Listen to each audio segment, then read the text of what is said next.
Hello दोस्तों, स्वागत है हमारे यूट्यूब चैनल बिकम टॉपर पर।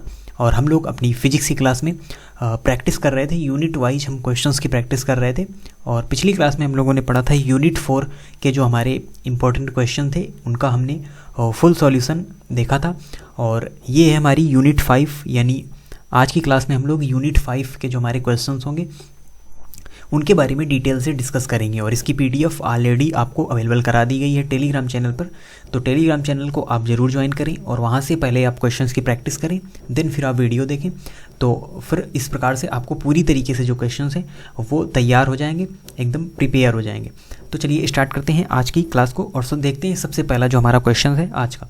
और आज की यूनिट में जो हमारे क्वेश्चन थे, क्योंकि ये यूनिट है चुंबकत्व से रिलेटेड, ये हमारी यूनिट है और इसमें ज़्यादातर जो आपको क्वेश्चंस मिलेंगे वो सभी थ्योरेटिकल हैं, यानी न्यूमेरिकल आपको कम ही क्वेश्चंस इसमें देखने को मिलेंगे, जो कि पूरी तरीके से डिफिनीशन बेस्ड जो क्वेश्चंस हैं वो आपको ज़्यादा मिलेंगे इस यूनिट में।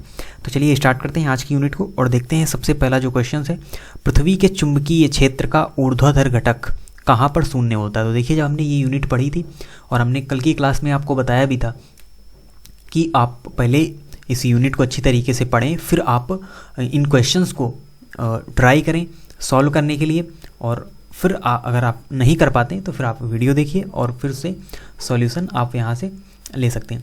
तो जो चुंबकीय क्षेत्र का ऊर्ध्वाधर घटक होता है वो कहाँ पर शून्य होता है, तो वो चुंबकीय निरक्ष पर। चुंबकीय निरक्ष पर हमेशा जो ऊर्ध्वाधर घटक है पृथ्वी के चुंबकीय क्षेत्र का वो हमेशा शून्य होता है। और जस्ट नीचे ये क्वेश्चन है जिसमें क्षैतिज घटक शून्य होता है। तो क्षैतिज घटक कहाँ पर शून्य होता है, ये होता है चुंबकीय ध्रुवों पर। चुंबकीय ध्रुवों पर क्षैतिज घटक शून्य होता है और ऊर्ध्वाधर घटक शून्य होता है चुंबकीय निरक्ष पर। अब है अगला क्वेश्चन, पृथ्वी के चुंबकीय क्षेत्र का क्षैतिज घटक सभी स्थानों पर होता है अतिरिक्त, यानी इसका क्या मतलब है, इसका ये मतलब है कि कहाँ पर जो चुंबकीय क्षेत्र है वो नहीं होता है, कहाँ के अतिरिक्त सभी स्थान पर होता है, कहाँ पर नहीं होता, वो भी कौन सा, क्षैतिज घटक। तो अभी हमने पढ़ा था चुंबकीय ध्रुवों पर, यानी चुंबकीय ध्रुवों पर क्षैतिज घटक शून्य होता है और उसके अतिरिक्त सभी जगह पर क्षैतिज घटक पाया जाता है पृथ्वी के चुंबकीय क्षेत्र का। और बात करें अगर पृथ्वी के चुंबकीय ध्रुवों पर नतिकोण या इसे नमन कोण कहते हैं, उसका मान क्या होता है, तो इसका मान होता है 90 डिग्री, यानी पृथ्वी के चुंबकीय ध्रुवों पर नमन कोण का मान 90 डिग्री होता है। और अगर बात करें किसी स्थान पर पृथ्वी के जो चुंबकीय क्षेत्र तथा क्षैतिज अथवा ऊर्ध्वाधर घटक, यानी क्षैतिज और ऊर्ध्वाधर घटक पृथ्वी के चुंबकीय क्षेत्र का बराबर होता है, तो उस स्थान पर नतिकोण क्या होता है। तो देखिए, एक ये फार्मूला होता है जिसके बारे में हमने पढ़ा था, tan थीटा बराबर BV/BH। और ये भी बराबर होंगे, ये भी बराबर होंगे, तो इनका मान क्या आ जाएगा, 1। और tan थीटा में एक मान होता है tan 45 डिग्री का, तो यहाँ से आता है थीटा बराबर 45 डिग्री।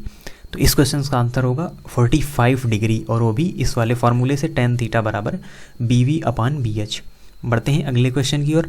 लोहे के बंद बक्से के भीतर पृथ्वी का चुंबकीय क्षेत्र बाहर की अपेक्षा, यानी कोई बक्सा है और बंद बक्से के भीतर, यानी ये लोहे का बक्सा है और लोहे के बंद बक्से के भीतर पृथ्वी का चुंबकीय क्षेत्र बाहर की तुलना में कैसा होगा, तो ये होगा हमेशा कम, क्योंकि ये एक बंद ऑब्जेक्ट है और बंद ऑब्जेक्ट के अंदर जो पृथ्वी का चुंबकीय क्षेत्र होगा वो यहाँ पर कम रहेगा, यानी कम होता है बाहर की अपेक्षा। बाहर जो चुंबकीय क्षेत्र होता है वो ज़्यादा होता है। अब है अगला क्वेश्चन यहाँ पर, M चुंबकीय आघूर्ण के एक चुंबकीय द्विध्रुव की अच्छी रेखा पर इसके मध्य बिंदु से r दूरी पर चुंबकीय क्षेत्र क्या होगा। यानी यहाँ पर चुंबकीय क्षेत्र का फार्मूला आपको बताना है जो कि अच्छी स्थिति के लिए। तो जिस प्रकार से हमने इलेक्ट्रोस्टैटिक्स में अच्छी स्थिति निरक्षी स्थिति पढ़ी थी, उसी प्रकार से मैग्नेट में भी अच्छी और निरक्षी स्थिति होती है। तो इसका फार्मूला होता है μ0/4π 2m/r³। तो देखिए, μ0/4π कहीं ऑप्शन में दिया नहीं हुआ है, तो इसका मान हम रख लेते हैं 10 × 10⁻⁻7 2m/r³, यानी जो ऑप्शन नंबर सी है वो यहाँ पर करेक्ट होगा और इसका सही आंसर होगा 10⁻⁻7 2m/r³। अगला क्वेश्चन है, एक छोटे दंड चुंबक की अच्छी और निरक्षी स्थितियों में चुंबकीय क्षेत्रों की निष्पत्ति बताइए। तो निष्पत्ति क्या होगी, तो इसी से आप समझ ले। देखिए, ये है अच्छी स्थिति का फार्मूला और इसी जगह निरक्षी स्थिति का फार्मूला होता है μ0/4π m/r³। तो देखिए, पहले कौन सी स्थिति है, अच्छी, यानी B1/B2 हो जाएगा, पहले 2m और नीचे m, बाकी सब कुछ सेम रहता है, तो m से m यानी 2, तो इसका सही आंसर होगा डी नंबर 2। अच्छी और निरक्षी स्थितियों में जो निष्पत्ति है, यानी निष्पत्ति का मतलब यहाँ पर अनुपात पूछा गया है, अच्छी स्थिति और निरक्षी स्थिति में दोनों के फार्मूले लिखेंगे। वहाँ पर 2m होता है अच्छी स्थिति में और m होता है निरक्षी स्थिति में, इसलिए यहाँ पर दोनों की निष्पत्ति आएगी 2। बढ़ते हैं अगले क्वेश्चन की ओर। देखिए ज़्यादातर क्वेश्चन यहाँ पर आपको मिलेंगे वो डिफिनीसन बेस्ड ही हैं, और इन सभी डिफिनीशंस के बारे में हमने अच्छी तरीके से पढ़ा है जब हमने इस यूनिट को पढ़ा था। तो देखिए वही डिफिनीशन से ही ये क्वेश्चंस बनाए गए।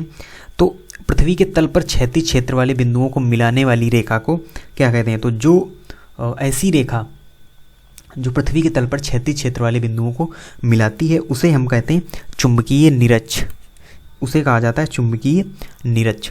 और चुंबकीय यमोत्तर और भौगोलिक यमोत्तर के बीच बने कोण को हम कहते हैं दिक्पात का कोण। क्या कहा जाता है? चुंबकीय यामोत्तर और भौगोलिक यामोत्तर के बीच बने कोण को दिक्पात का कोण कहा जाता है। ध्रुवण कोण देखिए लाइट से रिलेटेड है, क्रांतिक कोण ये भी लाइट के परावर्तन से रिलेटेड है, नति कोण और दिक्पात कोण दो इस मैग्नेटिक वाली यूनिट से रिलेटेड कोण है। और जो चुंबकीय यमोत्तर और भौगोलिक यमोत्तर के बीच कोण बनता है वो हमेशा दिक्पात कोण होता है। और डोमेन किस पदार्थ में बनते हैं? तो लौह चुंबकीय पदार्थ में जो डोमेन है वो बनते हैं। ये भी हमने पढ़ा था 3 पदार्थों के बारे में, प्रतिचुंबकीय, अनुचुंबकीय और लौह चुंबकीय। प्रतिचुंबकीय जो प्रतिकर्षित होते हैं, अनुचुंबकीय थोड़ा सा आकर्षित होते हैं और लौह चुंबकीय पूरी तरीके से आकर्षित होते हैं चुंबक के प्रति। तो इन पदार्थों के बारे में हमने पढ़ा था। तो डोमेन लौह चुंबकीय पदार्थों में बनते हैं। अगला क्वेश्चन है यहाँ पर, एक वोल्ट मीटर का प्रतिरोध जी ओम है, परास वी वोल्ट है और परास एनवी वोल्ट बढ़ाने के लिए उसके साथ प्रयुक्त श्रेणी प्रतिरोध का जो मान है वो यहाँ पर क्या होगा? तो वो होता है Gn-1। और अगर यहीं पर मीटर हो तो फिर ये वाला आ जाता है G/n-1। तो अलग अलग होता है मीटर और वोल्ट मीटर का, ये कॉन्सेप्ट है। फिर आता है चुंबकीय आघूर्ण का मात्रक है। चुंबकीय आघूर्ण का मात्रक क्या होता है? चुंबकीय यमोत्तर होता है m = IA, यानी चुंबकीय आघूर्ण होता है m = IA, ampere metre square इसका सही आंसर है। चुंबकीय आघूर्ण का मात्रक होता है। अब देखिए नीचे पूछ लिया गया, तो यहाँ पर इस वर्ड पर आपको ध्यान देना है, चुंबकीय द्विध्रुव का आघूर्ण का मात्रक नहीं है। यहाँ पर जो मात्रक नहीं है वो बताना है आपको। तो एम्पियर मीटर स्क्वायर अभी हमने देखा ये इसका मात्रक है। और आगे बात करें हम जूल प्रति टेस्ला, ये भी इसका मात्रक है। न्यूटन मीटर बटे टेस्ला, ये भी इसका मात्रक है।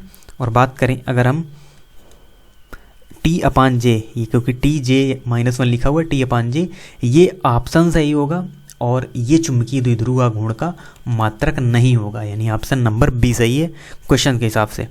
बढ़ते हैं अगले क्वेश्चन की ओर। अनुचुंबकीय पदार्थों की जो आपेक्षिक चुंबकशीलता का मान होता है वो क्या होता है? वो होता है हमेशा 1 से ज़्यादा, यानी जो आपेक्षिक चुंबकशीलता होती है अनुचुंबकीय पदार्थों की उसका मान 1 से ज़्यादा होता है। लौह चुंबकीय पदार्थों के लिए आपेक्षिक चुंबकशीलता μr का मान क्या होता है?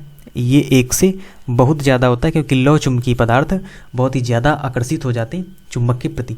और विद्युत चुंबक बनाने के लिए सबसे उचित धातु कौन सी होती है? तो देखिए सबसे उचित धातु होती है निकिल, अगर आपको विद्युत चुंबक बनाना है। और स्थायी चुंबक के लिए स्टील का यूज कर लिया जाता है, और विद्युत चुंबक के लिए निकिल सबसे उचित धातु है जो विद्युत चुंबक है वो बनाने के लिए। बढ़ते हैं अगले क्वेश्चन की ओर।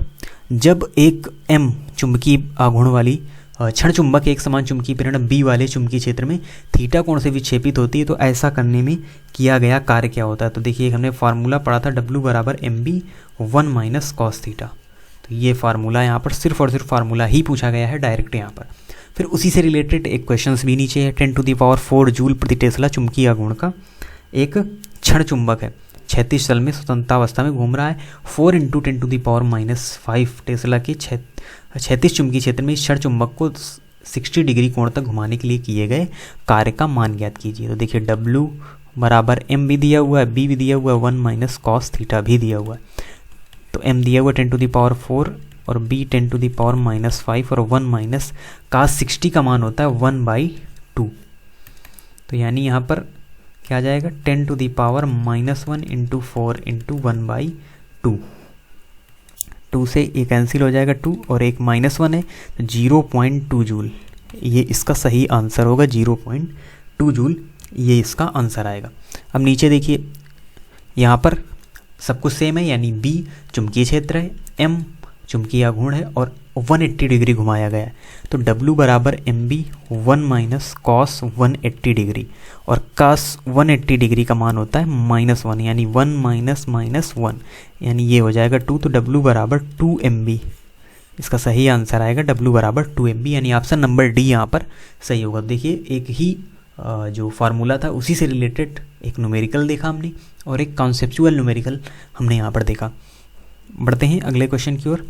चुंबकीय प्रवृत्ति का मान कम परंतु धनात्मक होता है। देखिए चुंबकीय जो प्रवृत्ति होती है उसका मान कम तो होता है लेकिन धनात्मक होता है। किसके लिए? अनुचुंबकीय पदार्थों के लिए ऐसा केस हमको देखने को मिलता है। और यदि किसी पदार्थ की अपेक्षिक चुंबकशीलता 0.999 हो तो इसकी प्रकृति क्या होगी? तो देखिए बहुत ही ज़्यादा अच्छा क्वेश्चन है, इंपॉर्टेंट क्वेश्चन है और कॉन्सेप्चुअल क्वेश्चन है। अगर आप थोड़ा सा भी कॉमन सेंस नहीं लगाएंगे तो ये क्वेश्चन आप सॉल्व नहीं कर पाएंगे। देखिए घुमाकर यहाँ पर काफ़ी घुमाकर पूछा गया है क्वेश्चन, क्योंकि सीधे सीधे इसको पूछना चाहिए कि किस पदार्थ की अपेक्षिक चुंबकशीलता 1 से कम होती है, लेकिन उसने ऐसा नहीं पूछा। उसने पूछा किसी पदार्थ की अपेक्षिक चुंबकशीलता 0.999 है तो इसकी प्रकृति बताइए। तो देखिए ये 1 से कम है, यानी जो अपेक्षिक चुंबकशीलता है वो 1 से कम है, और ये होती है प्रतिचुंबकीय पदार्थों के लिए जो अपेक्षिक चुंबकशीलता है वो हमेशा 1 से कम होती है। तो ये इसका राइट आंसर होगा, प्रतिचुंबकीय पदार्थ। तो ये हमारे टोटल 22 क्वेश्चन है यूनिट 5 से रिलेटेड, जो कि यूनिट थी हमारी चुंबकत्व एवं द्रव्य। तो ये यूनिट भी हमारी कंप्लीट होती है। अब हमारी बची विद्युत चुंबकीय प्रेरण, प्रत्यावर्ती धारा और विद्युत चुंबकीय तरंगें, यानी जो हमारे आगे मैग्नेट से रिलेटेड ये यूनिट है वो बची हुई है। तो इनके भी क्वेश्चन हम डिस्कस करेंगे, और जो क्वेश्चंस होंगे वो आपको पहले ही हमारे टेलीग्राम चैनल पर अवेलेबल हो जाएंगे। वहाँ पर टेलीग्राम में जाकर आप बिकम्स टॉपर सर्च कर सकते हैं। हमारे जो चैनल का लोगो है वो आपको वहाँ पर दिखेगा, और फिर उसको आप चैनल को ज्वाइन करिए। वहाँ पर इससे रिलेटेड PDF आपको मिलती रहेंगी पहले ही। तो आप पहले वो यूनिट पढ़ें, क्योंकि हम क्रम से ही चल रहे हैं, उसमें ऐसा कुछ भी नहीं है कि हम 20 से बिना क्रम के चीज़ों को पढ़ाएं। तो इसीलिए हम क्रम से ही चल रहे हैं। तो आप पहले उसी यूनिट के पढ़ें, और थोड़ा गैप भी रहता है क्लासेस में, गैप भी रहता है तो उसका आप यूज करें। और जो यूनिट है अगली यूनिट आप पहले पढ़ें, फिर आप क्वेश्चन प्रैक्टिस करें, फिर जो क्वेश्चन नहीं आते आप वीडियो से उन क्वेश्चन को भी क्लियर करें। इस प्रकार से आपके जो क्वेश्चन है पूरी तरीके से क्लियर होते हुए चलेंगे, क्योंकि हमने आपको पहले ही बताया था बहुविकल्पी क्वेश्चन का काफ़ी जो वेटेज है वो भी एग्जाम में देखने को मिलता है। और ये क्योंकि स्टार्टिंग में ही होते हैं, तो अगर आप इनको ही गलत करते हैं तो एक गलत इंप्रेशन जाता है एग्जामिनर के माइंड में। इसलिए आपको इन क्वेश्चन को बिल्कुल सही करना है, क्योंकि ये एक्यूरेट नंबर हमको देते हैं एक लॉन्ग क्वेश्चन की अपेक्षा, इसीलिए ये ज़्यादा इंपॉर्टेंट होते हैं बहुविकल्पी क्वेश्चन। तो मिलते हैं आपसे नेक्स्ट क्लास में अगली यूनिट में।